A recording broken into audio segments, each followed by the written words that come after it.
नाज़रीन, आप देख रहे हैं तामील इरशाद मल्टीमीडिया और मैं हूं आपका मेज़बान साहिल नज़ीर वानी। चूँकि जो मेट्रोलॉजिकल डिपार्टमेंट से प्रेडिक्शन दी गई थी रिगार्डिंग द स्नो, तो जो ही कुछ कबल रोज़ पहले बालाई इलाकों में बर्फ़बारी हुई है अच्छी खासी तरह, तो लेकिन कल से यहाँ प्लेन एरियाज़ में भी बर्फ़बारी शुरू हुई है। इसके साथ साथ कई सारे डिपार्टमेंटों ने, अगर हम बात करें डिस्ट्रिक्ट एडमिनिस्ट्रेशन की तरफ से एडवाइजरी जारी की गई so that to avoid unnecessary travel.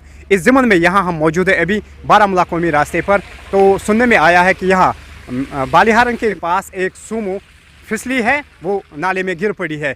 इसके साथ साथ हम आपको दिखाएंगे अभी तक यहाँ नेशनल हाईवे 44 जो कि बारामूला कौमी रास्ता है, तो अभी इस पर हल्का सा जाम लगा हुआ है।